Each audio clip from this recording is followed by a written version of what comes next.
کیونکہ حدیث میں ایک زائد معنی جس کی ضرورت ہو ایک مکمل حدیث کے قائم مقام ہوتا ہے۔ اس لیے ایسی حدیث کو جس میں ہمارا بیان کردہ کوئی معنوی اضافہ پایا جاتا ہو دوبارہ لائے بغیر چارہ نہیں، جب ممکن ہوا تو ہم اس معنی کو اختصار کے ساتھ پوری حدیث سے الگ کر کے بیان کر دیں گے، لیکن بسا اوقات اسے پوری حدیث سے الگ کرنا مشکل ہوتا ہے، اور جب اس کی گنجائش نہ ہو تو اسے اصل شکل میں دوبارہ بیان کرنا زیادہ محفوظ ہوتا ہے۔ البتہ جہاں ہمارے لیے اس مکمل طور پر دہرانے سے بچنا ممکن ہوگا اور کامل شکل میں ہمیں اس کی ضرورت نہ ہوگی تو ہم انشاءاللہ اس سے اجتناب کریں گے۔ جہاں تک پہلی قسم کا تعلق ہے، اس میں ہم یہ کوشش کریں گے کہ انہی احادیث کو ترجیح دیں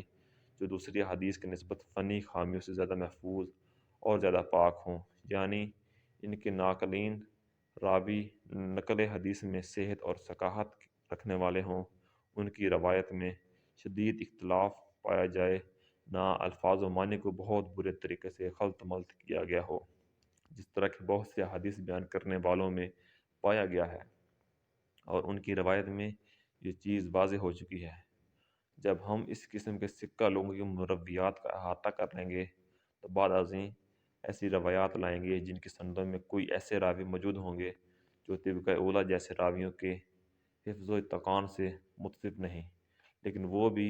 انہی میں سے ہیں، چاہے ان صفات میں ان سے ذرا کم ہیں، جن کو ان سے مقدم رکھا گیا ہے، لیکن عفت، صدق اور علم سے شغف رکھنے جیسی صفات ان میں عام ہوں، جس طرح عطا بن صائب، یزید بن ابی زیاد، لیث بن ابی سلیم اور اس طرح کے دیگر حاملین اثار اور ناقلین اخبار ہیں۔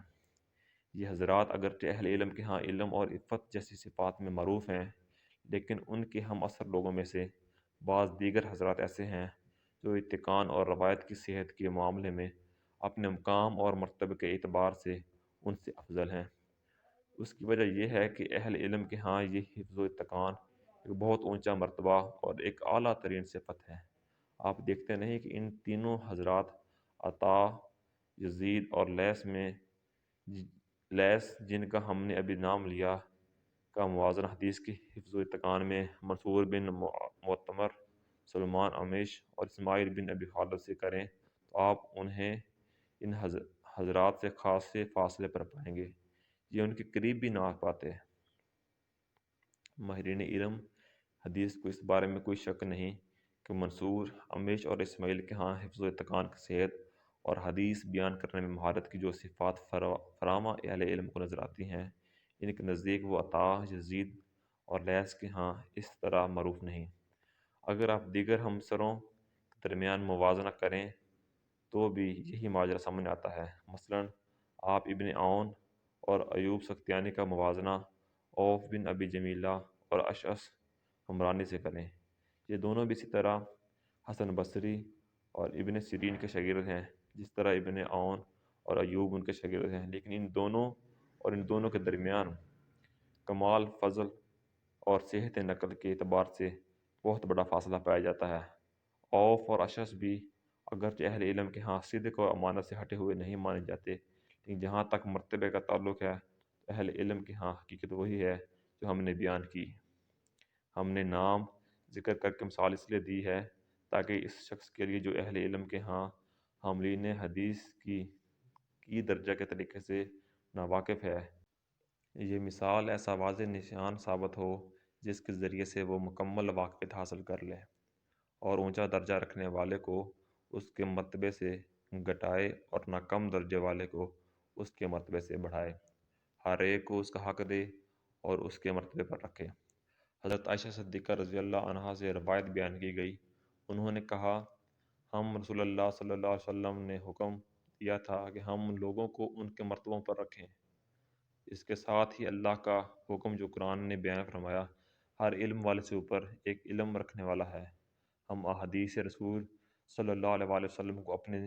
ذکر کردہ صورتوں کے مطابق تعلیف کریں گے۔ جو احادیث ان لوگوں سے مروی ہیں جو تمام ماہرین علم حدیث اور ان میں سے اکثر کے نزدیک متہم ہیں، ہم ان کی روایات سے کوئی سروکار نہ رکھیں گے، جیسے عبداللہ بن مسعود، ابو جعفر مدائنی، عمر بن خالد عبدالقدوس شامی، محمد بن سعید مصلوب، غیاث بن ابراہیم، سلیمان بن عمر النقی اور ان جیسے دیگر لوگوں کے مرویات سے بھی، جن پر واضح احادیث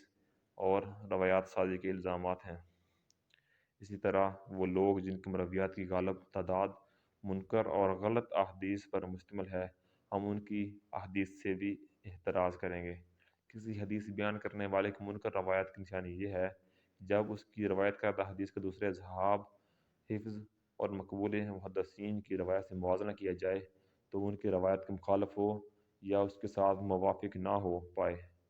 جب کسی کی اکثر مرویات اس طرح کی ہوں تو وہ متروک الحدیث ہوتا ہے، جس کی روایات غیر مقبول ہوتی ہیں، اجتہاد اور استنباط کے لیے استعمال نہیں ہوتی۔ اس قسم کے روایان حدیث میں عبداللہ بن محرر، یحییٰ بن ابی انیسہ، جراح بن منہال، ابو عطوف، عباد بن کثیر، حسین بن عبداللہ بن زمیرہ، عمر بن صحبان اور اس طرح کے دیگر منکر روایات بیان کرنے والے لوگ شامل ہیں۔ ہم ان کی روایات کا رخ نہیں کرتے، نہ ان روایات سے کوئی سروکار ہی رکھتے ہیں، کیونکہ حدیث میں متفرد راوی کی روایت قبول کرنے کے متعلق اہل علم کا معروف مذہب اور ان کا فیصلہ یہ ہے کہ اگر وہ راوی عام طور پر اہل علم و حفظ و ثقافت کی موافقت کرتا ہے اور اس نے گہرائی میں جا کر ان کی موافقت کی ہے، تو ایسی صورت میں اگر وہ متفرد کوئی ایسا اضافہ بیان کرتا ہے جو اس کے دوسرے ہاں مکتوبوں کے ہاں نہیں، تو اس کا یہ اضافہ محدثین کے ہاں قبول کیا جائے گا۔ لیکن جس حدیث بیان کرنے والے کو آپ دیکھیں گے کہ وہ امام زہری جیسے جلیل القدر محدث سے روایت بیان کرتا ہے، جن کے کثیر جن کے کثیر تعداد میں ایسے شاگرد ہیں جو حفاظ حدیث ہیں، ان کی دوسرے محدثین کی روایت کے ماہر ہیں، یا وہ ہشام بن عروہ جیسے امام التابعین سے روایت کرتا ہے، ان دونوں کی احادیث تو اہل علم کے ہاں خوب پھیلی ہوئی ہیں۔ وہ سب ان کی روایات میں سے ایک دوسرے کے ساتھ اشتراک رکھتے ہیں اور ان دونوں کی اکثر احادیث میں ان کے شاگرد ایک دوسرے سے متفق ہیں، اور یہ شخص ان دونوں یا ان میں سے کسی ایک سے متعدد ایسے احادیث روایت کرے جن میں ان کے شاگردوں میں سے اس کے ساتھ کوئی شریک نہیں، تو اس جیسے لوگوں سے اس قسم کی کوئی حدیث قبول کرنا جائز نہیں۔ اللہ ہی زیادہ جاننے والا ہے۔ ہم نے حدیث اور اصحاب حدیث محدثین کے طریقہ کار کا کچھ حصہ ہر اس شخص کی توجہ کے لیے جو ان کے رستے پر چلنا چاہتا ہے اور جسے اس کی توفیق نصیب ہوتی ہے، تفصیل سے بیان کر دیا۔ انشاءاللہ ہم اس طریقہ کار کی مزید شرح و وضاحت کتاب کے ان مقامات پر کریں گے جہاں معلول احادیث جن میں کوئی خفیہ علت پائی جاتی ہے کا ذکر ہوگا، یعنی جب ہم وہاں پہنچیں گے جہاں اس موضوع کی شرح اور وضاحت کا مناسب موقع ہوگا۔ انشاءاللہ تعالی اس وضاحت کے بعد اللہ آپ پر رحم فرمائے، ہم یہ کہنا چاہتے ہیں کہ اگر ہم نے اپنے آپ کو محدث کے منصب پر فائز کرنے والے بہت سے لوگوں کی ضعیف احادیث اور منکر روایات کے بیان کو ترک کرنے جیسے معاملات میں جن کا التزام ان کے لازم تھا غلط کاروائیاں نہ دیکھی ہوتیں، اور اگر انہوں نے صحیح روایات کے بیان پر اتفاق کو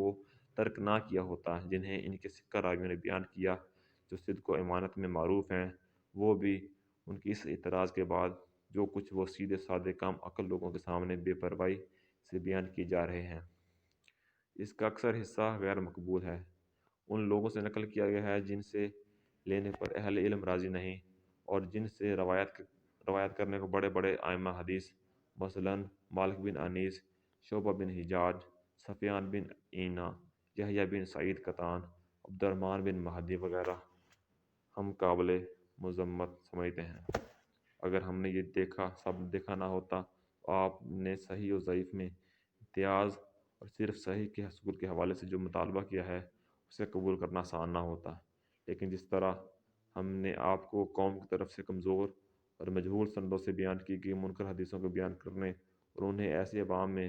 جو ان احادیث کے عیوب سے ناواقف ہیں پھیلانے کے بارے میں بتایا، تو صرف اسی بنا پر ہمارے دل کے لیے آپ کے مطالبے کو تسلیم کرنا آسان ہوا۔ جان تو اللہ تجھ کو توفیق دے، جو شخص صحیح اور ضعیف حدیث میں تمیز کرنے کی قدرت رکھتا ہو اور سکہ معتبر اور متہم جن پر تہمت لگی ہو، کذب وغیرہ کی راویوں کو پہچانتا ہو، اس پر واجب ہے کہ نہ روایت کرے مگر اس حدیث کو جس کی اصل کی صحت ہو، اور اس کے نقل کرنے والے وہ لوگ ہوں جن کا عیب فاش نہ ہوا ہو، اور بچے ان لوگوں کی روایت سے جن پر تہمت لگائی ہے یا جو اناد رکھتے ہیں اہل بدعت میں سے۔ اور دلیل اس پر جو ہم نے کہا یہ کہ اللہ جل جلالہ نے فرمایا، اے ایمان والو، اگر تمہارے پاس کوئی فاسق خبر لے کر آئے تو تحقیق کر لیا کرو، ایسا نہ ہو کہ جا پڑو کسی قوم پر نادانی سے، پھر کل کو پچھتاؤ اپنے کیے ہوئے پر۔ دوسرے یہ کہ اللہ تعالیٰ نے فرمایا، اور گواہ کرو دو مردوں کو یا ایک مرد اور دو عورتوں کو جن کو تم پسند کرتے ہو، گواہی کے لیے یعنی جو سچے اور نیک معلوم ہوں۔ اور فرمایا، اللہ تعالیٰ نے گواہ کرو جو دو شخصوں کو جو عادل ہوں۔ اور تو ان آیاتوں سے معلوم ہوا کہ فاسق کی بات بے اعتبار ہے، اور اسی طرح حدیث شریف سے بھی یہ بات معلوم ہوتی ہے کہ منکر روایات کا بیان کرنا جس کے غلط ہونے کا احتمال ہو درست نہیں، جیسے قرآن سے معلوم ہوتا ہے، اور وہی حدیث سے، اور حدیث وہی ہے جو رسول اللہ صلی اللہ علیہ وسلم سے بشہرت منقول ہے کہ آپ صلی اللہ علیہ وسلم نے فرمایا، جو شخص مجھ سے حدیث نقل کرے اور وہ خیال کرتا ہو کہ یہ جھوٹ ہے تو وہ خود جھوٹا ہے۔ امام مسلم رحمۃ اللہ علیہ نے اپنی اسناد سے روایت کیا سیدنا سمع بن جندب رضی اللہ عنہ اور سیدنا مغیرہ بن شعبہ رضی اللہ عنہ سے کہ رسول اللہ صلی اللہ علیہ وسلم نے فرمایا، یعنی وہی حدیث جو اوپر گزری، جو شخص مجھ سے حدیث نقل کرے وہ سمجھتا ہو کہ یہ جھوٹ ہے وہ خود جھوٹا ہے۔